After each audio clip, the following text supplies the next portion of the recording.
So this Roman Blazhan, pleased to meet you. I wanted to say, present you. I mean, you're born in Donetsk. You Yes. now live in Germany. Yeah. You're a filmmaker and a producer, but you started in finance. You worked for a bank, and you Yeah. dealt with energy trading, if I understand correctly. Yeah, But the and then you whole, had a yeah. big change of career when you were in your mid-30s. And you started, and that was at the beginning of the Russian-Ukraine war in 2014. Yeah. Yeah. And now you run co-run a production company called Minimal Movies with Misha Volkov. And these films generally look at urban spaces and people within them and so on. I really liked your film, Enter Through the Balcony. It's really about these sort of the sort of rather ugly add-ons that people in Ukraine have put to these very stern Soviet blocks. And these add-ons are balconies, which are very different one from another very often. And there's many are in reproduce the sort of village spirit. The people who live in these blocks came from villages, and there's something of the village with some of these balconies. I love the story of the new sort of building made in Dnipro, where the architects had planned it in a way that the people who lived there would not be able to glaze their balconies over, but they found a way to do so. So my question to you first is it the same title in Ukrainian? Is it Enter Through the Balcony, or does it say something else? Your film? Yeah, I mean, when we started this project, I chose this title just randomly in a second. Okay, let's give a title like Enter Through the Balcony. And then we've been filming in Lviv, and we found that there are a lot of untypical balconies in Lviv and also in Odessa, which are like the entrance to the apartment. So we have this part in our film, this story that after the Western Ukraine was liberated by Russian army, and the guy who tells the story, he said, like, we've been liberated with our permission. So yeah, and the Soviets, they did the same what they did in Odessa or other big cities. So they've been dividing these huge like apartments to smaller apartments, and usually the balcony was the entrance to those smaller apartments. So in this meaning, we have like another layer in this title, so it brings like the historical reference to those balconies, those apartments, and those repressive tools of Soviet state. Yeah. Is this a phenomenon we find all across former Soviet countries, or is it very unique to Ukraine? I think that it's like really common in most of the former Soviet post-Soviet countries, like in most of them. But we also have this part in our film when the architect from Kharkiv, she says that somehow balconies and these like ugly balconies, it's they show the level of the freedom in a society. So you can't find these ugly balconies in Belarus at all. I mean, no. You hardly can find it in Russia, because like totalitarian state, it wants everything to look like really really typical. So yeah. But I mean, our focus was Ukrainian informal architecture, and as you mentioned before, these balconies are typical for the Soviet buildings, but also they are typical for the buildings which are like 100 years old. So I mean, it's not only about those projects of mass typical production in the 50s and 60s. It's more about, I mean, as I always say, as I always say, that architecture, these balconies tells more about us, about our society than big books and big articles. Yeah. Well, I was going to ask you, what do these balconies, what does this sort of attitude to the home you live in, what does it tell us about the Ukrainian people? It tells the story of the generations of Ukrainians who've been living in these tiny apartments, and like all of these projects, all of these buildings from 50s and 60s, they were so tiny.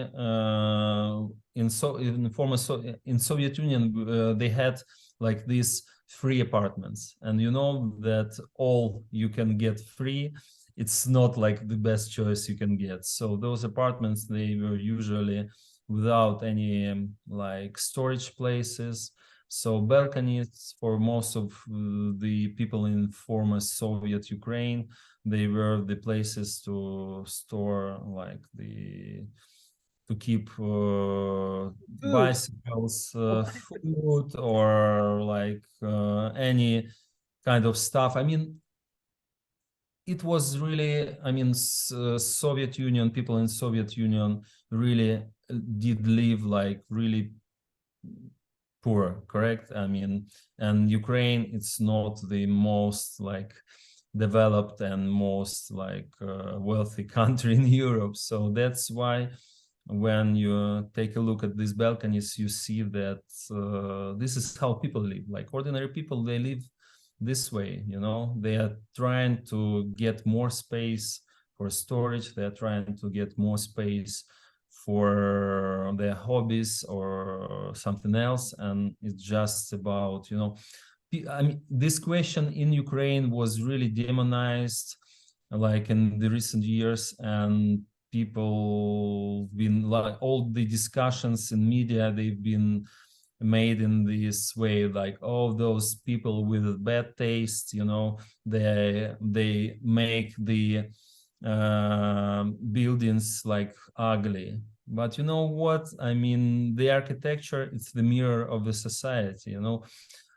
We can imagine, you know, I'm like the filmmaker, documentary filmmaker, and I think that I kind of, you know, I know the way of the how Ukraine should look like, but Ukraine look like these balconies, you know.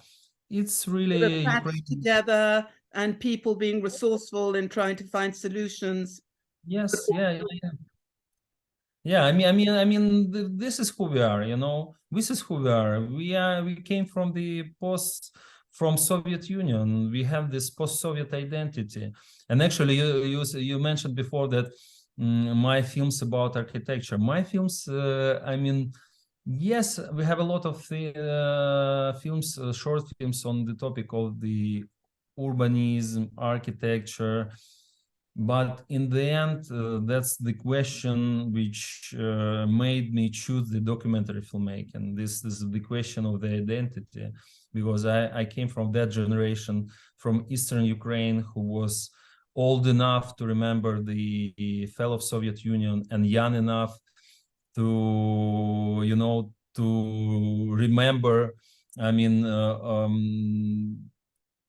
to be still a kid during these times, you know. Yes. So it's kind of the dramatic experience in my youth. My parents, they never did find the way out of this Soviet identity. They're still, you know, still Soviet people living in Donetsk who supports Putin. They're in Donetsk now. Yeah. How are And they? I mean, as many people in Donetsk. So that's why, I mean, this research of the on the topic of architecture it's a research on the topic of the identity. So Yeah. we had a lot of discussions who we are as Ukrainians. Is this architecture a part of Ukrainian identity? Is it at all? And if it's not, so where is it, the Ukrainian identity? And I think, you know, there are no like black and white questions or answers, you know. I think that this is this question, who we are, it's the topic for an open discussion, you know. We made this film as a space for a dialogue, you know. We want to move somewhere, we want to choose the pathway to some point, you know, to be democratic, to be pro-Western, to be someone. But to move, you know, to start this journey, you know, we need to understand where we came from. Tell And me, Roman, were these Yeah. balconies, did they exist under the Soviets, or did they appear after the fall of the Soviet Union? That's a beautiful story as well, because those balconies, they, as buildings started, this typical mass project, they started in the beginning of 60s, I think, 60s, middle of 60s. So in the beginning, it was strictly prohibited to change the facades of the buildings. But then step by step, in the late 70s, in the beginnings of 80s, people started doing this, you know. And the state was really furious about this, and there were a lot of fights, and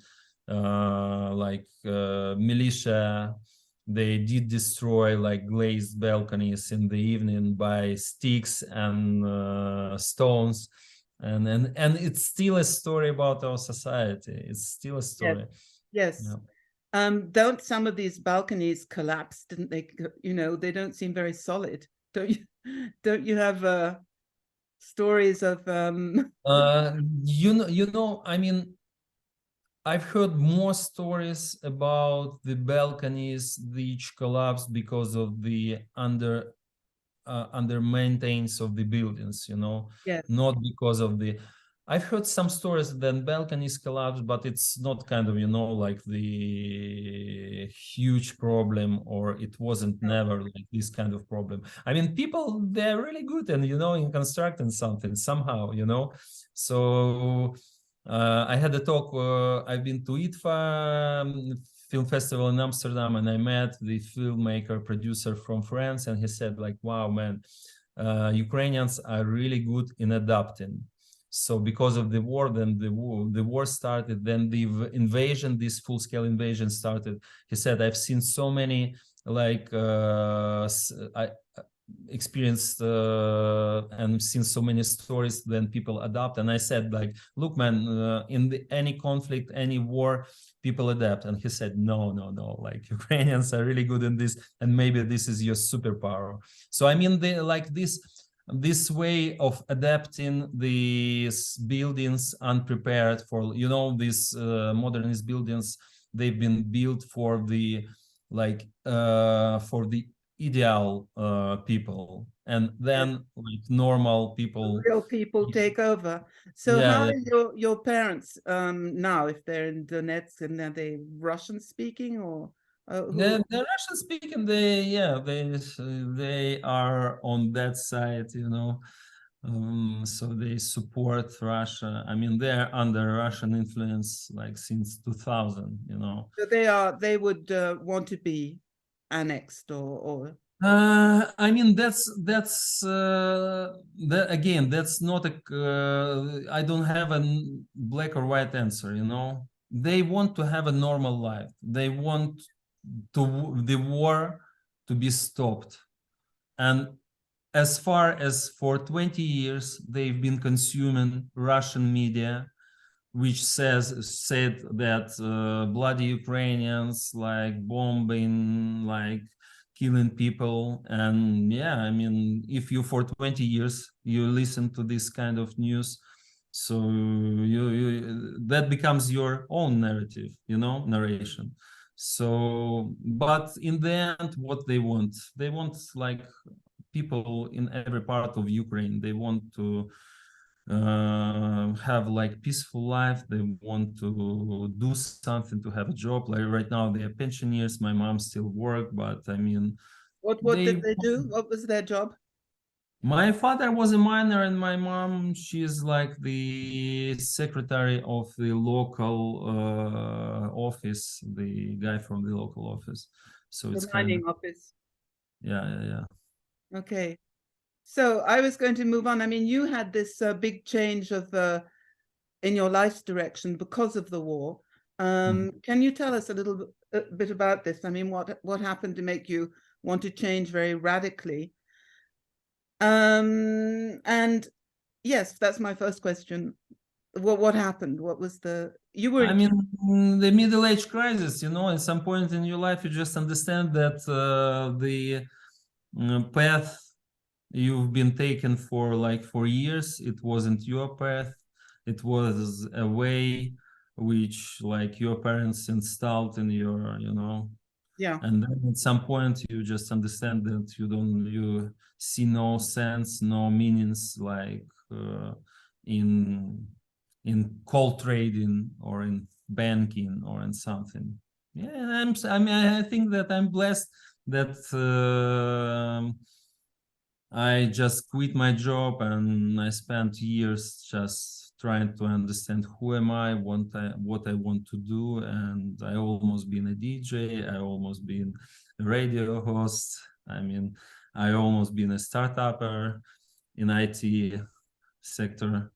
So I mean, in the end, in 2015, I met Misha Volkov, and we became a creative duo. So it's already like in this November, it turned 8 years as we are together, and we have like right now we have 2 beautiful documentary feature-length films together, and right now we are filming 2 more projects. So Well, yeah. I want to talk about those 2 projects because they sound really interesting. But now you are in minimal movies as where? I mean, now you're a refugee with your family and much, or Yes, when the war started, we moved, me, my wife, and our 3 kids, we moved to Western Ukraine.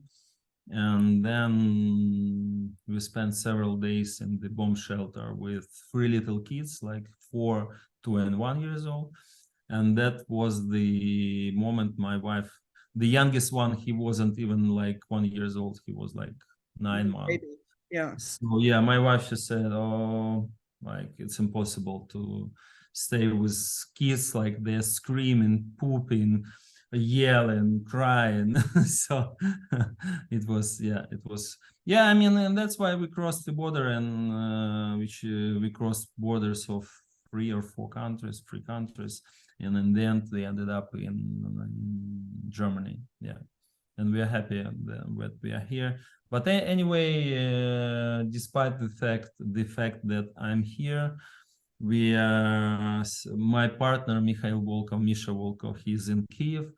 So we are Ukrainian film company. All our projects is about Ukraine. All our projects for Ukraine.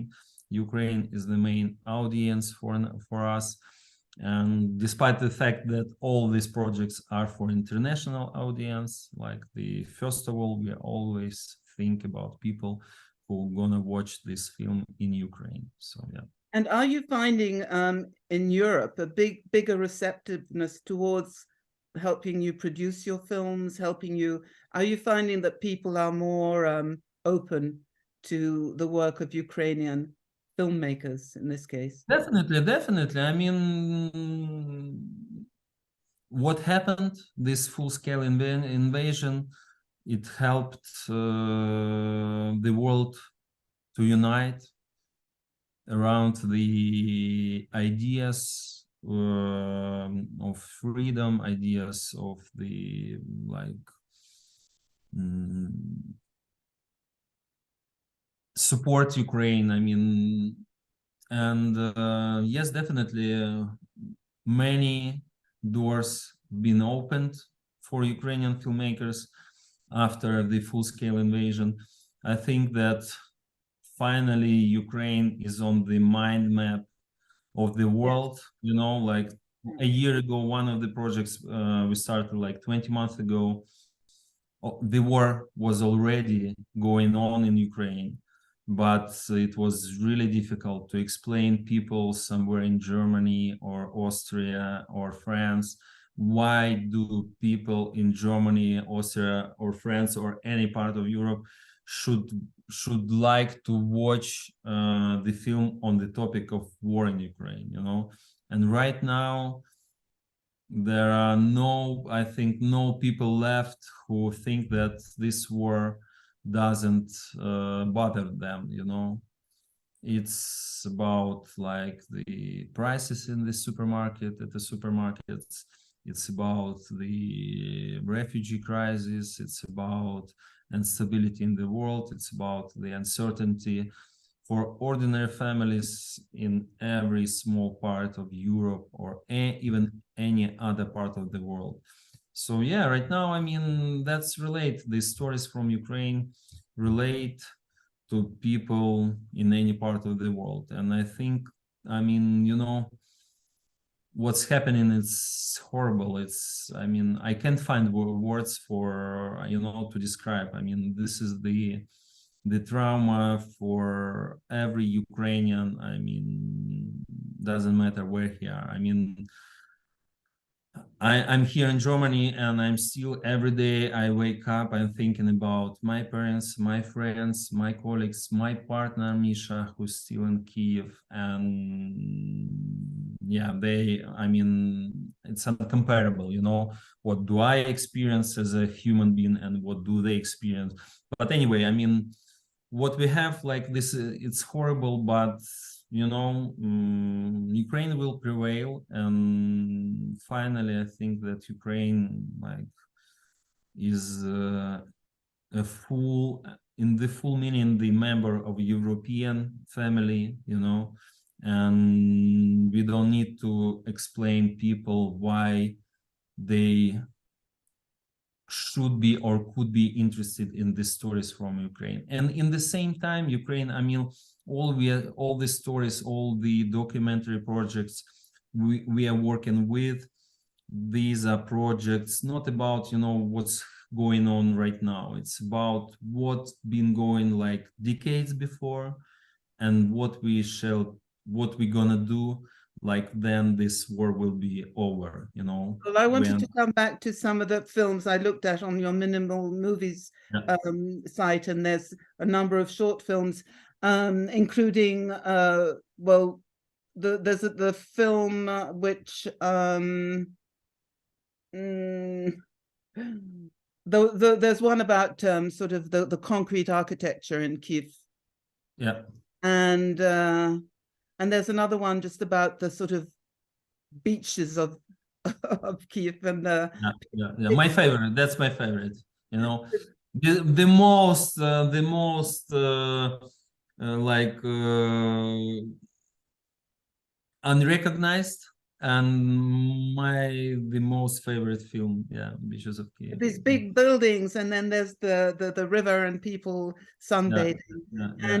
And then you have these two very interesting projects that you're working on now. And the first one that you mentioned, you started in March, so after you arrived in Germany. Yeah. And it has to do with the work of a fantastic Ukrainian photographer whose name... it was the March 2021, a year ago. Oh, sorry. So, it was a year ago. Alexander Chekmenyov. Yeah. And he he made pictures of a lot of people, mainly in the east of Ukraine. And included in these pictures is a picture of a little girl, very severe looking little girl, who puts on a sort of Pokemon huge head. And you are looking for this little girl, right? So tell us more about this scenario, this Thank you for this question. This is like this, we started this story in the March 2021. Alexander Chekmenyov, he's one of the few Ukrainian photographers known worldwide. And his signature photo, this is the photo of a girl wearing a Pokemon mask he made in 2003 back in eastern Ukraine, in Luhansk, his hometown. And today his photos, you can find his photos in the Time magazine, New York Times. I mean, all the like big and noisy media around the globe. And he got his international success in 2014 when the war in Ukraine started. So the Time magazine and New York Times, they've been looking, the photo editors of this media, they've been looking for the context of the war, you know. They've been looking for the images which could give the like comprehensive, or I mean the understanding what's going on there. So they found, they spotted his photos, he made his projects, he made in the middle of 90s, the photos of ordinary people in the streets, in the mines. You can see on his website. I mean, if anybody's interested, they can. Yeah. I mean, he's genius, you know. I mean, I'm his biggest fan, and his, I mean, his. It's hard to describe. I mean, he's genius, and I have a lot of stories, and like we'll need like several hours. No, but tell us just about the film. Okay, so the film, we're trying to find this girl from this photo which he made in 2003, and also we are trying to find other people who've been photographing in that area in 90s and to the beginning of 2000s, and through stories of ordinary people, and we're gonna tell the biggest story of this region, which is key to understanding how the war started. So none of the wars been started in one day. It's always, you know, the process. So it's actually, so he goes, I mean, he starts this journey to find this girl because almost 20 years ago, when he made this photo, he himself started the journey. Exactly. And I mean, he found this negative of this girl, but without the mask, last February, more than a year ago. And he put these photos of the unmasked Pokemon to the internet auction, and I was one of those people who bought the print. So I bought the print, so I met him, and we spent like several hours just sharing our memories from the Eastern Ukraine. And in the end, I told him, look, Sasha, you know what? I'm gonna make the film. I don't know what's the topic, but I think that we need to tell the story of those people. And then like in a week, he told me, you know, he called me and said, Roma, you know, I want to find that girl. Do you want to follow? Do you want to be with me on this search? I said, yes, definitely. That's beautiful. Oh, that's a great story. We've got 5 more minutes. So I wanted to ask you about the second film project, which is Basement 341, which sounds very harrowing. It's based on a diary of one of the people who was imprisoned, held for a month, 26 days, in the basement of a school in in Eastern Ukraine, and you've had interest from no, it's not Eastern Ukraine, it's Northern Ukraine. It's the small village, small village 100 kilometers north to Kiev. Okay, and who were held in a cellar, and you have had interest from Arte television, from what I understand. Yeah, and we pitched this project in June at sunny side of the dock in La Rochelle, France, and we got a French co-producer on board, and we are, since the June, we are in the process of negotiations with Arte France. It's not like... Have you started the film, the interviews? Is it... we already made few field research, like few trips. They interviewed. We are in the instant contact with people from the village. Our script writer Nina Tararoeva, she's like in instant contact with the woman who kept the diary during these days of captivity.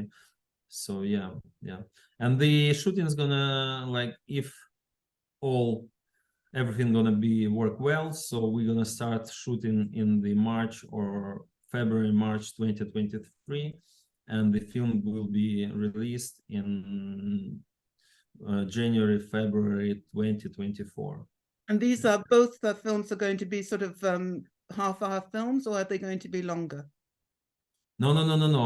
It's full-length films. So we for the Basement 341, we're gonna have like two versions. One version 80 minutes for the cinema, for theatrical release, and 52 version for the television, for broadcasters. And Okay, the same with the Pokemon. Yeah. They both sound really interesting. And is your ambition to move back as soon as you can, or you don't?